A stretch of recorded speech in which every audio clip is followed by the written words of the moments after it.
So Timothy and I met 8 years ago in this weird way. We were both stuck in this small-town diner during that massive flooding in 2016. The roads were closed, cell service was down, and we ended up playing cards with some locals for 6 hours. He made me laugh during what should have been a stressful situation. We exchanged Instagrams when service came back, started dating a month later, and got married after 2 years. Our daughter Avery is 6 now, and literally the best thing in my life. She's this little tornado of energy, always dancing, spinning, jumping on furniture, despite how many times I tell her not to. A few months ago, she came home from school talking nonstop about how her friend Olivia was taking dance classes and how the teacher lets them wear real ballet shoes, and could she please take classes too? I thought it was a great idea. Avery has so much energy, and I figured dance would be perfect for her.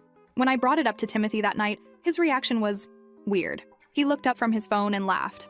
Not a nice laugh. This dismissive snort that made me instantly defensive. He said we couldn't afford luxuries like dance classes on his salary alone, and that if I wanted Avery to do expensive activities, maybe I should contribute more financially. This caught me completely off guard. I'd cut back to part-time after Avery was born, which was something we both agreed on. And we weren't struggling financially as far as I knew. We have a modest house, 2 older cars that are paid off, and while we're not taking lavish vacations, I didn't think we were in such dire straits that $60 a month for dance was out of reach. When I said as much, Timothy pulled up our bank app and showed me how little was left after bills each month. The numbers seemed off somehow, but I couldn't articulate why. He's always managed our finances because he has a head for numbers. So I agreed to pick up a second job. Found an evening shift position at this diner near our house. The schedule was brutal. My regular job during the day, then waiting tables 4 nights a week. I'd come home exhausted, feet aching, smelling like fryer oil. Timothy said I was being dramatic when I mentioned how tired I was. He actually said, and I will never forget this, that I didn't deserve to be tired if I barely contributed financially. I swallowed my pride because, hey, this was for Avery's dance classes. Except 3 months into my second job, Avery still wasn't enrolled in any dance classes. Every time I brought it up, Timothy had an excuse. The good studio was full. We should wait until the next session. We needed to save a bit more first. Meanwhile, I started noticing things. Like Avery talking about going to the zoo when she was with Timothy on my work nights. Or coming home with new toys that I hadn't bought. Or mentioning someone named Lisa, who was apparently Daddy's friend. When I casually asked Timothy about Lisa, he said she was just a coworker who was going through a divorce and sometimes hung out with them because she was lonely. He said she was good with kids, and it gave him adult conversation on the evenings I worked. Made sense, I guess. But then Avery started saying weird things, like how Lisa takes better photos than mommy, or asking if Lisa can come to my birthday. And the kicker, she started calling me Mira sometimes instead of mommy. When I asked her about it, she shrugged and said, "Lisa calls you Mira, so I thought that was your name too." That set off major alarm bells. I checked Timothy's Instagram and found nothing suspicious. No Lisa. Checked his Facebook. Same thing. When I tried to casually bring her up again, he got irritated and said I was being paranoid and that his friendship wasn't up for discussion. Things really started falling apart 3 months ago. I came home early one night because the diner was slow, the house was empty, Timothy's car was gone, and he wasn't answering texts. He finally responded, saying they were grabbing ice cream and would be home soon. When they arrived an hour later, Avery was wearing a brand new outfit I'd never seen and talking excitedly about the cartoon movie they'd just seen. Not ice cream, a movie. And from the way she talked, it was clear they included Lisa. After Avery went to bed, I confronted Timothy, asked why he lied about where they were, asked why Avery had new clothes when we supposedly couldn't afford dance classes, asked who exactly this Lisa person was to our family. He got this cold look I'd never seen before and said, "Maybe if you were more fun, she'd still call you mommy." I just stood there, shocked, angry, hurt. But I didn't say anything, just nodded and walked away because what do you even say to that? That was 5 months ago, and since then, I've been paying attention, working and watching. And the pattern is clear. Timothy has work dinners that always happen to fall on my nights off. Avery mentions staying at Lisa's house sometimes when I have overnight shifts. There are charges on our credit card for restaurants and movies on nights Timothy told me he was working late. Timothy has new clothes, a fancy new smartwatch, but we still can't afford Avery's dance classes. Last week, I was helping Avery clean her room and found a stack of photos tucked in her dresser drawer. Pictures of her, Timothy, and a woman I'd never seen before at an amusement park, a water park, what looked like a Christmas gathering. The photos had dates on the back. This has been going on for over a year, since before my second job. The woman, Lisa, I assume, is pretty in that Instagram influencer way. Blonde, perfect teeth, the kind of casual, expensive clothes that look effortless but probably cost a week of my diner wages. In one photo, Avery is wearing a dance outfit, a real one with a tutu and everything. The date said over a year ago. Guess he took her to classes back then and stopped. She never told me, and I never knew until Olivia brought it up again. So he told me we couldn't afford dance classes, made me get a second job, all while he was taking our daughter to dance classes with another woman, and spending plenty of money doing it. Yesterday, Avery asked me if Lisa was going to be her new mommy someday. Just like that, over breakfast, between bites of cereal, I nearly dropped my coffee mug. I asked her what made her think that. She shrugged and said, "Because Daddy and Lisa are special friends, and she sleeps in Daddy's room when I stay at her house."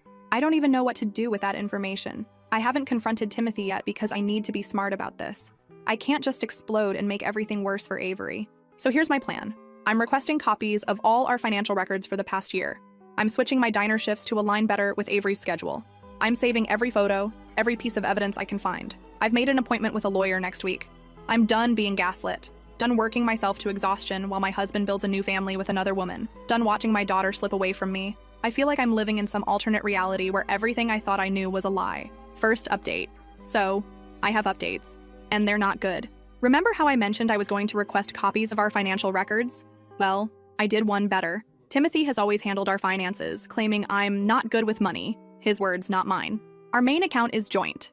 But he set up the online banking years ago, and I realized I didn't even have the login info anymore. The password I thought we used didn't work when I tried it. Instead of asking him, which would have immediately tipped him off, I went directly to our bank branch last Wednesday during my lunch break. The teller initially gave me that skeptical look when I explained I needed statements but didn't have online access to my own account. But when I showed my ID and explained I was a joint account holder who simply needed access to our family finances, she was super helpful.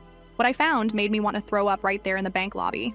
For the past 18 months, Timothy has been transferring money, regular amounts, usually between $300 and $500, to a separate account I knew nothing about, like clockwork, on the first of every month, plus random additional transfers scattered throughout. Sometimes small amounts, sometimes larger ones, coinciding with what I now realize were those work trips he'd take. The amounts added up to over $20,000 in the past year alone. $20,000. And here I am, working double shifts at a diner for months because we supposedly couldn't afford $60 a month for dance classes. That's less than what he transfers to this mystery account in a single day sometimes. But wait, it gets better. Or worse, really. The statements showed regular charges at places I didn't recognize. Lots of restaurant tabs way higher than anything we ever spend when we go out as a family. Hotel charges in nearby cities. A jewelry store purchase for over $1,000 at Christmas, when my gift from him was a $20 scarf from Target, which I was grateful for at the time because we were on a tight budget. After the bank, I went home and did something I've never done before. I went through Timothy's desk drawers while he was at work. I felt like a criminal in my own house, hands shaking as I sorted through papers. But what I found was worse than I imagined. A credit card statement for an account in Timothy's name only, with charges for plane tickets to Florida 3 months ago. During that week, he told me he was at a training conference upstate. 2 tickets. One under his name, one under Lisa Harrington. I took photos of everything with my phone. Evidence. Then I found the property tax statement for a condo across town that I had no idea we owned. Or rather, Timothy owns. His name only on the document. Purchased a year ago. Guess where Avery goes on those nights when I work late? Not Lisa's house, as she says, but a whole separate property that my husband bought without my knowledge. Edit. And that's when everything started clicking into place. For months, I'd been killing myself at the diner for a few hundred extra dollars. Money he didn't even need. I used to think he made me get that second job because we were struggling, because maybe things were tighter than I realized. But now, I see it for what it was. A way to keep me busy, out of the house, too exhausted to ask questions. If I'm gone every night, then Lisa gets to be the one doing bedtime, making pancakes, playing mommy. That second job wasn't about dance classes. It was about getting me out of the way. I spent the rest of the afternoon in a weird, calm state of shock, just methodically taking photos of everything I found, putting it all back exactly where it was, and then sitting on our back porch, staring at nothing until it was time to pick up Avery from school. When she came running out of the building, face lighting up when she saw me instead of Timothy, he usually does pick up on Wednesdays, I made a decision. No more diner shifts during her waking hours. No more missing bedtimes and school events. No more letting this other woman take my place. That night, I called the diner and rearranged my schedule. Early morning shifts before Avery wakes up, and just 2 evening shifts on weekends when she has activities with friends.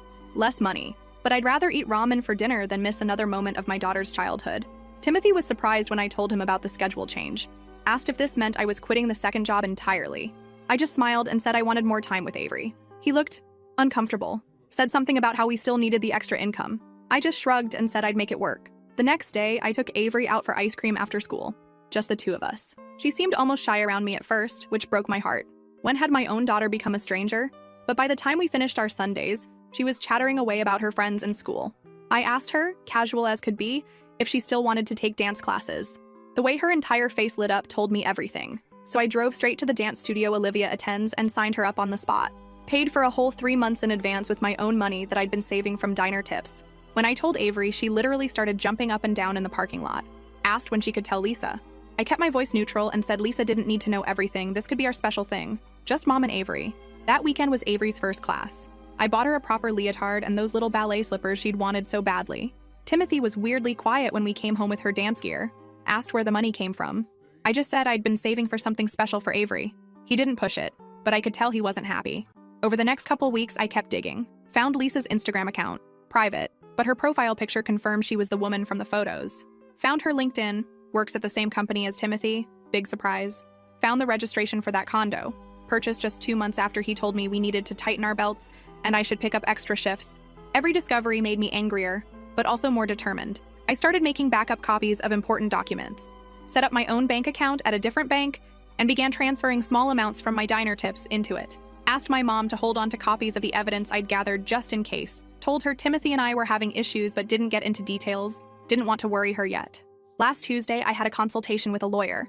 Laid everything out. The secret accounts, the condo, the trips, all of it. She listened without judgment, taking notes, occasionally asking clarifying questions. When I finished, she looked up from her notepad and asked what I wanted. I realized I hadn't actually articulated that, even to myself. What did I want? I want my daughter back, fully and completely.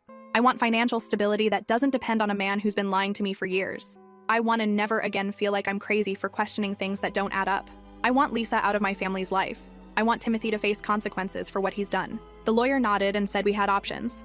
With the financial evidence I'd gathered, plus the documentation of his ongoing relationship with Lisa, I had grounds for a favorable divorce settlement. She advised me to continue gathering evidence, but to be careful not to tip my hand too soon. Meanwhile, things with Avery have been getting better every day. She loves her dance classes. Asks me to practice with her at home instead of telling me about what Lisa taught her.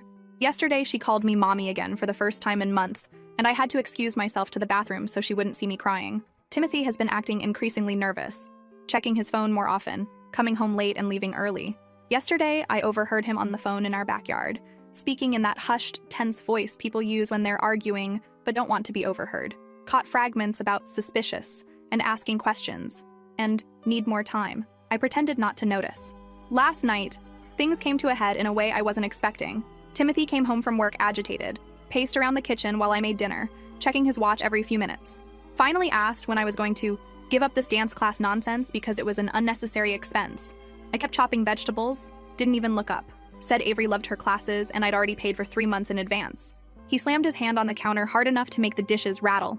Demanded to know where I got the money. I finally looked up, knife still in hand, and told him I'd been saving my tips. That money I earned was mine to spend, especially on our daughter. His face did this weird thing, like he couldn't decide whether to be angry or afraid. He ended up storming out, slamming the door. She heard the noise from her room and came running down, asked where Daddy went. I just hugged her and said he needed some air. We ended up having a girls' night, pizza, nail painting, and practicing her dance moves in the living room. He didn't come home until after midnight. I pretended to be asleep. This morning, I got a text from Timothy's mom asking if we were still coming to their anniversary party next weekend. Mentioned how they were looking forward to seeing us, and how his dad was excited to finally meet Timothy's friend Lisa, who would also be attending. Read that again. His parents' anniversary party, where he's invited Lisa. His parents who apparently know about her, but have been led to believe she's just a friend. I texted back that of course we'd be there, and how nice it would be to meet Lisa myself. Screenshot saved, of course. Then I called my lawyer, because I think I just found the perfect opportunity to reveal everything I know. A family gathering where Timothy can't make a scene, where his parents will be witnesses, where Lisa will be present, and where I can finally stop pretending I don't know what's going on. The lawyer thought it was risky but potentially effective. Suggested I bring printed copies of key financial documents. Nothing that could be dismissed as misunderstood or explained away. So that's where things stand now. 1 week until the anniversary party. I'm terrified but also weirdly calm. I've started putting together what my mom would call a fuck you folder. Copies of bank statements, property records, photos, everything neatly organized. Evidence that can't be denied or explained away. I'm done being the exhausted waitress working double shifts while my husband builds a secret life with another woman. I'm done being gaslit about our finances. I'm done watching another woman try to take my place as Avery's mother. Second update. It's been 4 days since my last update, and things are moving fast now. I'm writing this from my mom's guest room at 2 a.m. because I can't sleep. This week has been a roller coaster. So the anniversary party is tomorrow, and I've been preparing on multiple fronts. But something happened yesterday that I didn't expect, and it's thrown me a bit off balance. Let me back up and fill you in on everything since my last post. The day after I discovered Timothy was planning to bring Lisa to his parents' anniversary party, I decided to take a calculated risk. I called his mom directly, something I rarely do since Timothy usually handles family communications. I casually mentioned I was looking forward to finally meeting Lisa at the party and asked what she knew about her. There was this weird pause on the phone. Then his mom said something that confirmed everything. She told me how Timothy had explained that Lisa was helping with Avery while I was focused on building my career with my second job, that I was struggling to balance motherhood and work, and Lisa was just stepping in as a friend. His mom actually sounded sympathetic toward Lisa, this woman who's been sleeping with my husband and playing mommy to my daughter.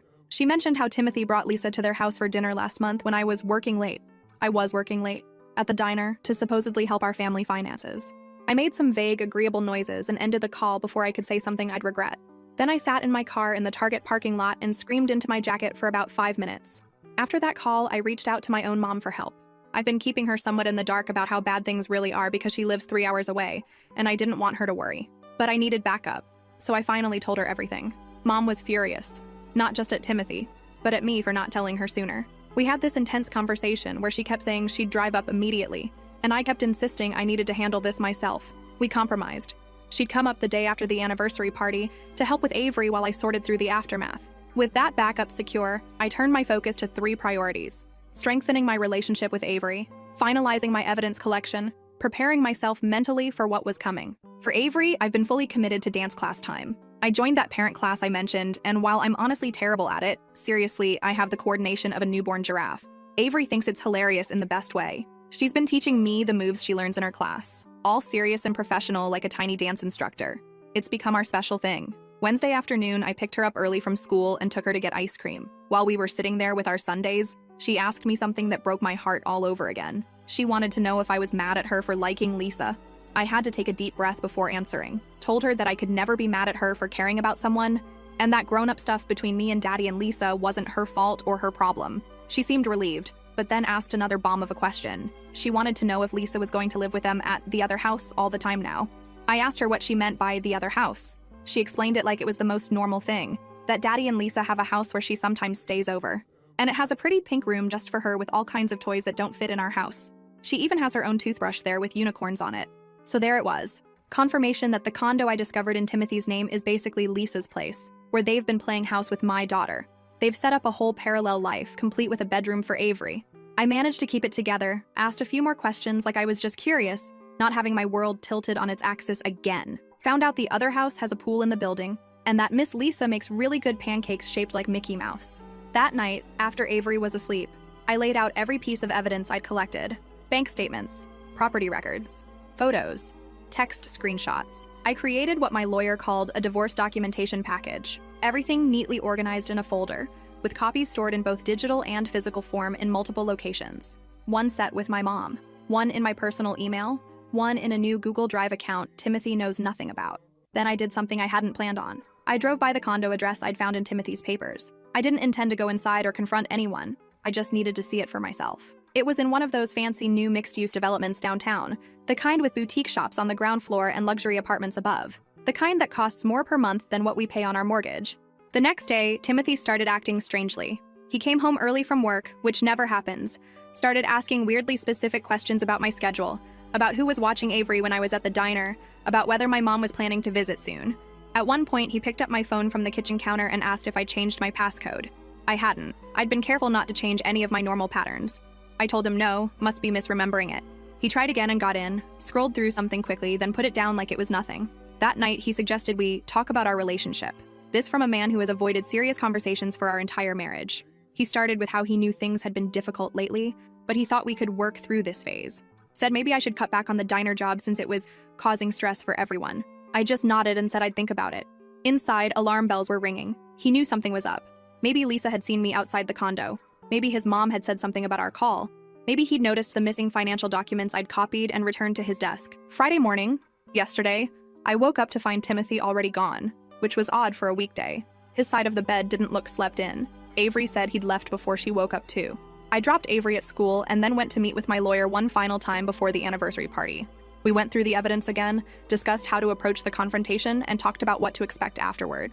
She warned me that Timothy might try to gaslight everyone, might get angry, might even try to turn his family against me. But with the evidence I had, It would be hard for him to deny everything. When I got home, there was a vase of flowers on the kitchen counter. Roses. With a card that said, "I love our family.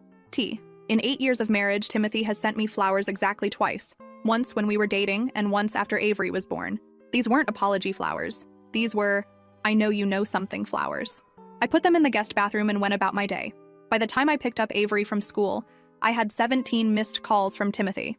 I texted him that my phone had been on silent during a meeting and was everything okay? He called immediately, asking where I was, where Avery was, sounding panicked.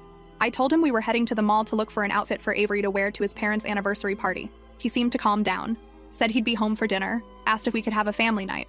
I agreed. He showed up with pizza and ice cream, Avery's favorites.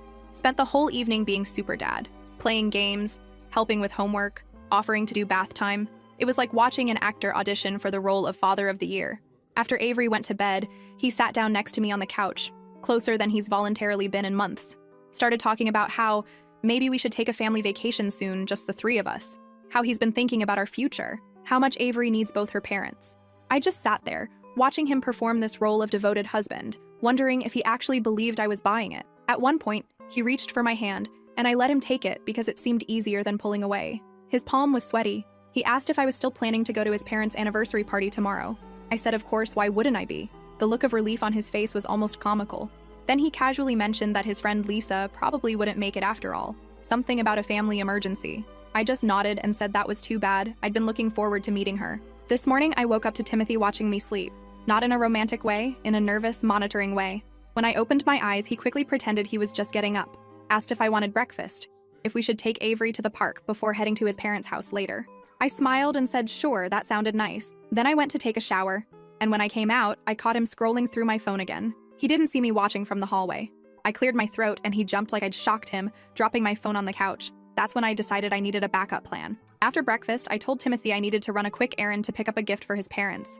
Instead, I drove straight to my mom's house, told her everything that had happened in the last few days, and asked if she could come back with me now instead of waiting until tomorrow. Mom didn't hesitate. Packed a bag in 10 minutes, and we drove back together. When we pulled into the driveway, Timothy was standing on the porch, arms crossed, looking like he'd seen a ghost when he spotted my mom in the passenger seat. The next few hours were this weird dance of Timothy trying to be charming to my mom while shooting me confused, panicked looks when she wasn't watching, mom being polite but cold, me pretending everything was normal while finalizing my mental preparation for tomorrow. I told Timothy I was staying at mom's tonight because she wanted help setting up for a brunch she's hosting next week. He tried to argue but couldn't really say anything with my mom standing right there. So, here I am at my mom's house with my evidence folder and a change of clothes for tomorrow's party. The anniversary party starts at 3 tomorrow afternoon. Timothy thinks I'm meeting him there. His parents are expecting both of us, plus Avery. My lawyer is on standby for a call afterward. And Lisa? I have a feeling she'll be there despite Timothy's claim about her family emergency. Either way, I'm ready. The photos will speak for themselves. I know confronting him at his parents' anniversary party might seem cruel, but after months of gaslighting, lying, and watching him try to replace me as Avery's mother, I'm done protecting his feelings or reputation. His parents deserve to know who their son really is, and I deserve to take back my dignity on my own terms. Final update. It's been 3 weeks since the anniversary party at Timothy's parents' house. I've tried writing this update so many times, started typing, then deleted it because the words wouldn't come together right. It's hard to process everything, but I owe it to everyone who's been so kind in their messages. Thank you, truly. I've read everyone, even if I haven't had the energy to respond. That day didn't go how I pictured it. Mom and I got there with Avery just after 3. Timothy was already outside, pacing by the driveway. He looked awful. Unshaven, shirt wrinkled, hands fidgeting like he couldn't keep still. The second I opened the car door, he was on me, saying we needed to talk alone, right then. I didn't want Avery to see us arguing, so I just said I'd go in to see his parents first and kept walking. He followed, muttering something I couldn't catch. Inside, the house was warm and familiar. Photos of his parents 40 years together on every wall, maybe 15 or 20 people chatting over drinks. His mom came over fast, hugged Avery, told her how pretty her dress was, then turned to me. She said she was glad I made it, because Timothy had told her I might be stuck at work. It stung, realizing he'd been planting excuses about me. I told her I'd rearranged my schedule weeks ago to be there. She hesitated, like she wasn't sure what to say next, then smiled and moved on. I had the folder with me, the one I'd spent days putting together, all the bank statements, photos, property papers. When people started sitting down for lunch, I handed it to his mom. I said it was something she should see about our family. She opened it, started flipping through, the transfers to that secret account, the pictures of Timothy and Lisa with Avery, the condo records. Her face changed, like she couldn't believe what she was holding. Timothy reached for it, saying it wasn't what it looked like, but his dad stepped in, took the folder, and started reading too. He didn't say anything, just kept going page by page. Timothy tried explaining, said I'd misunderstood, that the money was for something else, that the photos were old. It sounded hollow. His dad looked up after a minute and asked if it was all true. Timothy stumbled over some excuse about our marriage being tough, but it didn't land. His mom asked why I hadn't told them sooner. I said I'd only found out the full truth recently myself. She nodded, but I could see she was torn, like she didn't know what to do with any of it. Then Lisa walked in. It was maybe half an hour later. I heard the doorbell, and there she was, holding a gift bag, smiling like she belonged. Timothy went pale, rushed over, and started whispering to her, trying to get her to leave. She saw me, hesitated, but didn't say anything to me. His sister got to her first, asked if she knew Timothy was married. Lisa said yes, but he told her we were separated, just staying together for Avery until things were settled. His sister showed her a photo from the folder, us at Christmas, all three of us, and asked how separated that looked. Lisa didn't have an answer. She left a few minutes later with Timothy trailing after her, saying he'd explain everything to his family later. Avery was outside the whole time, thankfully, playing with my mom and some cousins in the backyard, away from it all. His dad came over to me after a while, asked if everything I'd brought was accurate. I said it was. He nodded, said he was sorry, and that was it. His mom kept moving between guests, but I caught her looking at me a few times, like she wanted to say more. She finally asked if we could talk privately later, but I said I needed to get Avery home soon. I thanked them for having us, apologized for how it turned out, and we left. His dad shook my hand. His mom gave me a quick, uncertain hug. That night, Timothy called over and over. I didn't pick up. The next day, I went to my lawyer and started the divorce paperwork. It's not done, nowhere close. We filed for temporary custody of Avery, but Timothy's pushing back, saying I'm trying to cut him out of her life. He moved out a few days later, came by when I was at the diner and took his clothes and some stuff from the garage. I think he's at the condo now, but I haven't asked. Avery's been the hardest part. She keeps asking where Daddy is, why he doesn't come home. I tell her we're living apart now, but we both love her so much. Some days she accepts it, other days she doesn't. Last weekend, she cried herself to sleep, saying she misses him and Lisa, asking if they're mad at her. I held her, told her it's not her fault, but it broke me. She still mentions things from Lisa's house, the pool, the toys, and I don't know how to handle that yet. I cut my diner shifts back to just a few early mornings so I can be with Avery after school. Money's tight. Timothy's supposed to pay support, but nothing's set until the court decides, and that's taking forever. I'm making it work with my regular job and what's left of my tip savings. Avery's still in dance classes. She loves them too much to stop, and seeing her smile there keeps me going. Timothy's shown up at the diner twice since that night. The first time, he stood by the counter, looking like he hadn't slept, asking if we could talk. I said I was working and kept moving. My manager told him to leave when he wouldn't. The second time, he waited outside until my shift ended, said he'd made a mistake and wanted to fix things. I told him I couldn't do this anymore and walked away. He's texted a few times since, short messages about missing us, but I haven't replied. His parents called last Sunday. His mom asked how Avery's doing, said they didn't realize how bad things had gotten. She sounded sad, maybe guilty, but didn't say much else. I told her I don't hold it against them, but I need time before we talk more. I don't know what they're saying to Timothy now. I'm trying to figure out what's next. Some days I feel steady, making dinner with Avery, practicing her dance steps in the living room. Other days it hits me hard. I'll sit in the car after dropping her at school and just cry, wondering how we got here. The divorce is going to take months, maybe longer, and I still don't know what'll happen with all that money he hid. It's not over, not clean, but at least I'm not pretending anymore. A few days ago, my lawyer figured out where the money was coming from. Timothy's been taking side contracts through work, extra jobs he never told me about, and routing the payments into that second account. Quiet, steady, and completely hidden. That's how he paid for the condo, the trips, all of it. While I was counting diner tips to buy ballet shoes, he was building a whole second life with money I didn't even know existed.